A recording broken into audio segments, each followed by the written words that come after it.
رہے ہیں، حالات ناگفتہ ہو رہے ہیں، کوئی کچھ نہیں کر رہا ہے۔ اعمالکم اعمالکم، تمہارے اعمال ہی تمہارے مقتدا اور حکمراں ہوں گے، جیسے تمہارے اعمال ہوں گے ایسے ان کو مسلط کیا جائے گا۔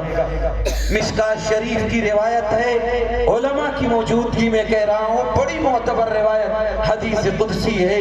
اللہ کے نبی فرماتے ہیں کہ اللہ کہتا ہے، اے لوگو میں احکم الحاکمین ہوں، میں بادشاہوں کا بادشاہ ہوں، بادشاہوں کے دل میرے قبضے قدرت میں ہیں۔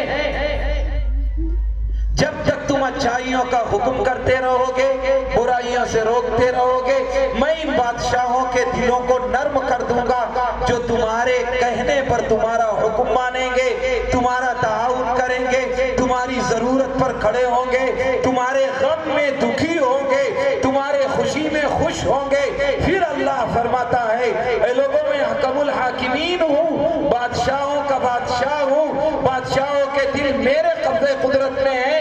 اگر تم اچھائیوں کا حکم کرنا چھوڑ دو گے، برائیوں سے روکنا چھوڑ دو گے، شریعت پر عمل چھوڑ دو گے، نبی کے طریقے کو چھوڑ دو گے، تو میں ان بادشاہوں کے دلوں کو سخت کر دوں گا جو تمہیں ماریں گے، ستائیں گے، تکلیف دیں گے، تمہارا جینا اس دنیا میں دو بھر کر دیں گے۔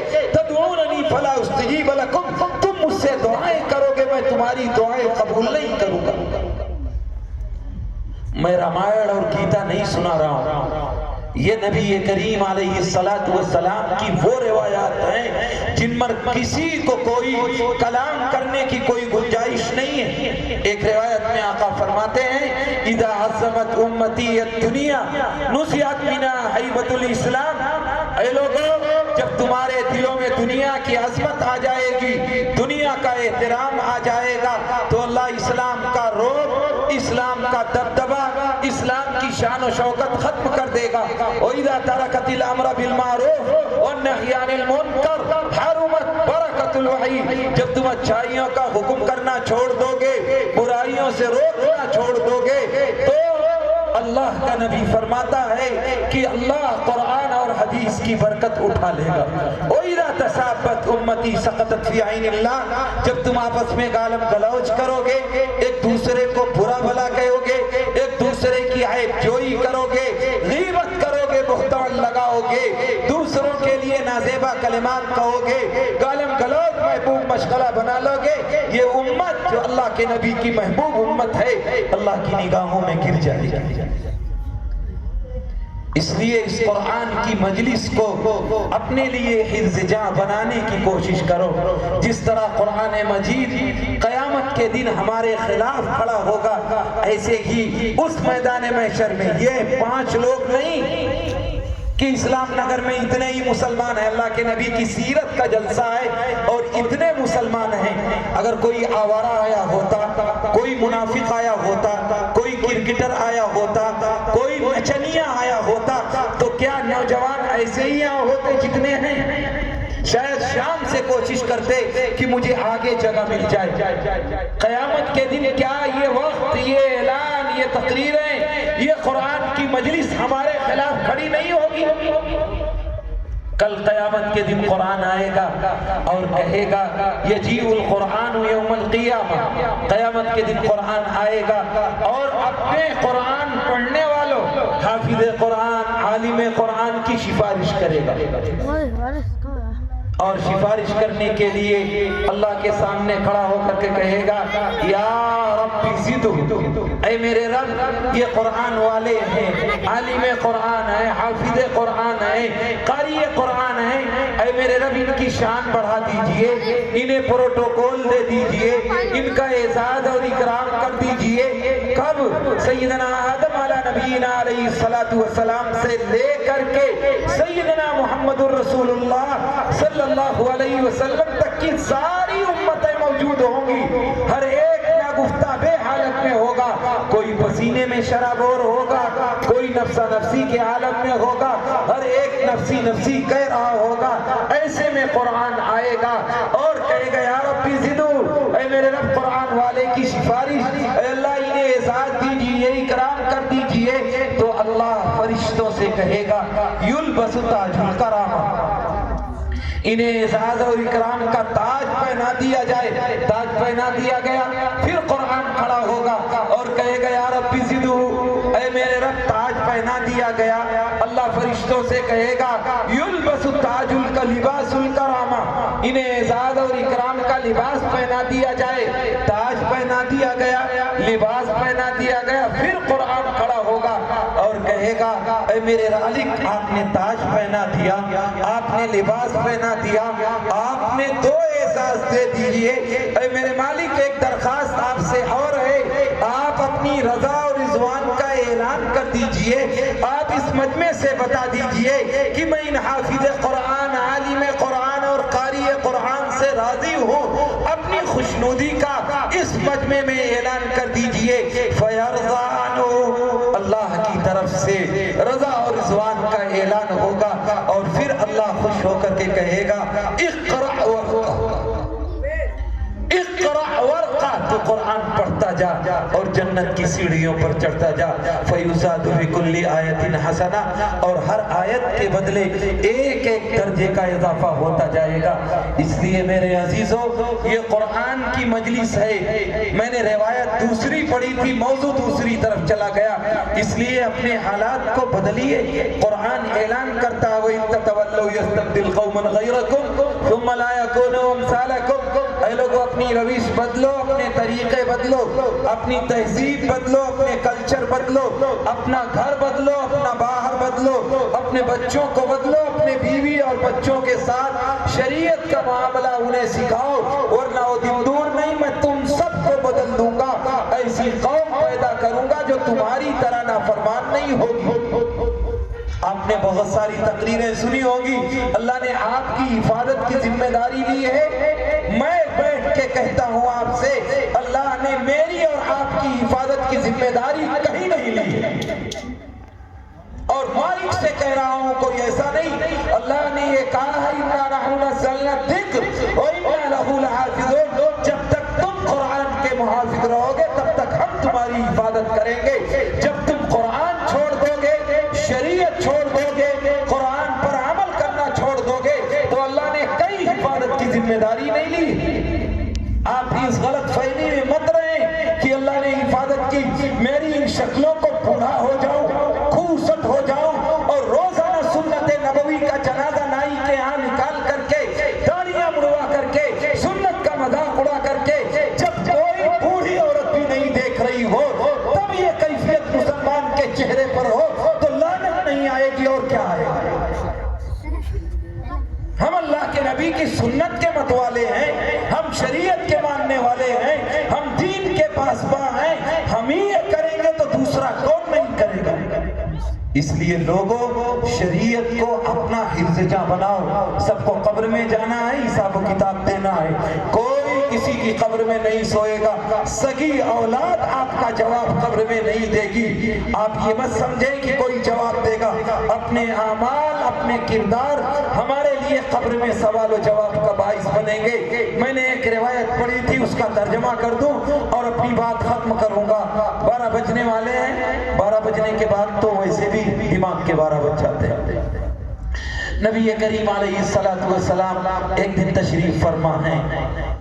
اللہ ہم سب کو شعور عطا فرمائے, عقل عطا فرمائے, سوچنے سمجھنے کا مادہ عطا فرمائے. نبی کریم علیہ السلام ایک دن تشریف فرما ہیں. صحابہ کرام دیوانہ وار گھیرے ہوئے, کوئی بات نکلے صحابہ اسے لیں اور فوراً عمل پیرا. میری آپ کی طرح نہیں کہ امام صاحب کی تقریر 1 منٹ تاخیر ہو جائے تو مسجد سے جو سب سے نیچ آدمی ہوگا نالی سونگنے کے لیے باہر کھڑا ہوگا اور کہے گا کہ تو نے 1 منٹ تاخیر کر دی. تجھ سے پیسے مانگ رہا تھا امام, تمہاری جائیداد لکھوانے کی بات, دین کی ہی بات تو کر رہا تھا, شریعت ہی تو بتا رہا تھا, قرآن و حدیث کا پیغام ہی تو دے رہا تھا.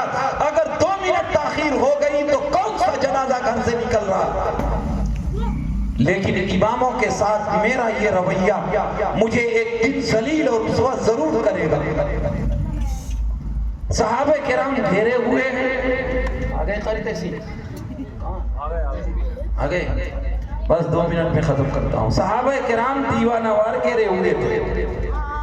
نبی کریم علیہ السلام کی زبان اقدس سے نکلا کہ لوگوں، اللہ نے جنت میں کچھ شیشے کے محل بنائے ہیں. ان فی الجنت غرفا یرا بطونها من ظہورها وظہورها من بطونها، کہ اللہ نے جنت میں ایسے شیشے کے محل بنائے ہیں کہ اندر کے لوگ باہر کے لوگوں کو اور باہر کے لوگ اندر کے لوگوں کو دیکھیں گے. گویا اللہ نے شیشے کے محل بنائے ہیں. کون سا مسلمان ہے جنت کا تذکرہ ہو اور اس میں شیش محل کا ذکر آئے اور اس کے منہ میں پانی نہ آئے؟ اللہ ہم سب کو شیش محل کا حقدار بنائے. آمین کہتے ہوئے بھی اتنی بخیلی، کہیں ایسا نہ اللہ لکھ دے میرے نام پر. دیکھ لو کسی کی آواز آئی، ایک آواز آئی آمین کی، اور اگر یہاں 10 روپے بٹتے ہوتے تب ابھی کود کے کھڑا لڑائی ہو جاتی بڑے بوڑھوں میں بھی. میں پہلے 10 روپے لے لوں پھر دوسرا کام بنے گا، اور میں دعا دے رہا ہوں اللہ ہم کو شیش محل بنائے. کسی نے آمین، چلو ہوگا دے دے گا اللہ جس کو چاہے گا، ہمیں ضرورت نہیں ہے. کم سے کم دعاؤں پہ تو آمین کہنا سیکھو.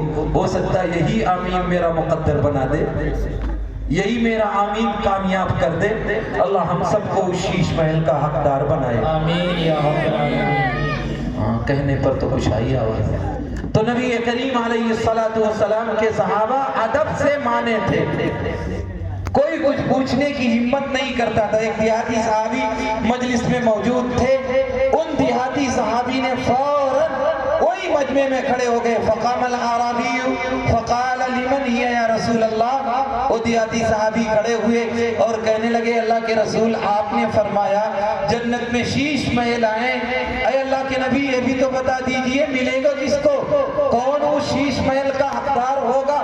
جب یہ کہا تو اللہ کے نبی نے فرمایا اے لوگو، جس کو 4 چیزیں اور 4 خصلتیں آ جائے اللہ اس کو شیش محل عطا فرمائے گا. نمبر 1 لمن اطاب الکلام. نبی کریم علیہ السلام نے فرمایا کہ شیش محل کا حقدار وہ شخص ہوگا جو اپنے بول اچھے کر لے.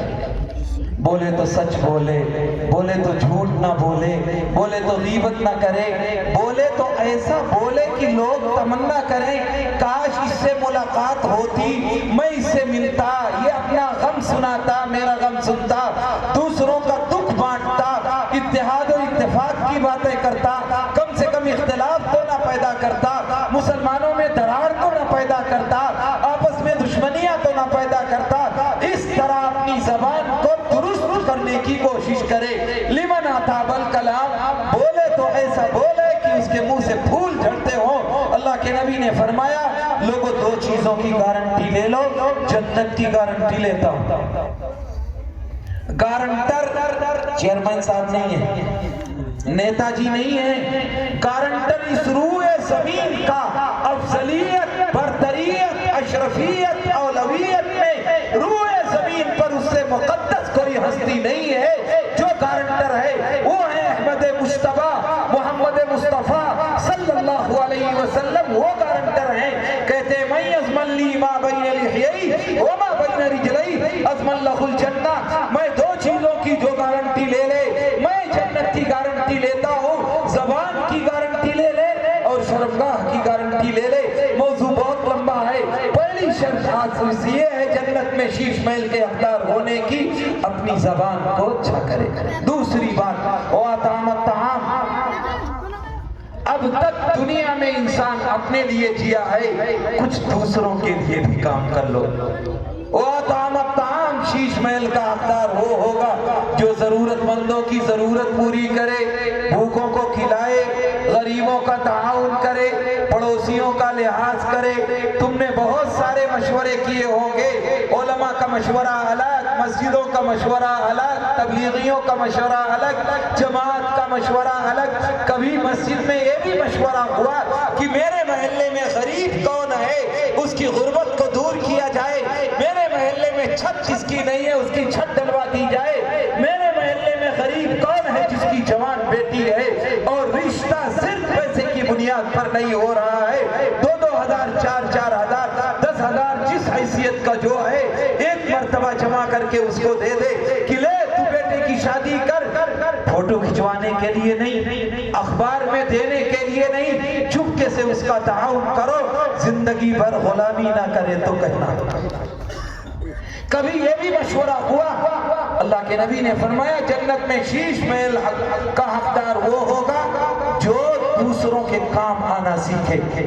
کل جنتی جنت میں، دوزخی دوزخ میں، تو جنتی دوزخی دوستوں سے سوال کریں گے میرا تیرا دوستانہ تھا، ساتھ رہتے تھے، ساتھ اٹھتے تھے، ساتھ بیٹھتے تھے، ساتھ انوائٹ ہوتے تھے، دعوتوں میں جاتے تھے، تو دوزخ میں چلا گیا اور میں جنت میں چلا آیا، تجھے دوزخ میں کیوں ڈال دیا گیا؟ ما سلککم فی سقر، کس چیز نے تجھے دوزخ میں ڈالا؟ جو جواب دیں گے قالوا لم نک من المصلین ولم نک نطعم المسکین، ہم نماز نہیں پڑھا کرتے تھے اور دوسرے ضرورت مندوں کی ضرورت پوری نہیں کیا کرتے تھے۔ تو نماز بھی پڑھتا تھا، دوسروں کے کام بھی آتا تھا، تجھے جنت میں ڈال دیا گیا اور مجھے دوزخ میں ڈال دیا گیا۔ کتنا بڑا ثواب ہے دوسرے کا تعاون کرنا۔ بات لمبی، چھوٹا سا ذرا سا اشارہ کروں گا۔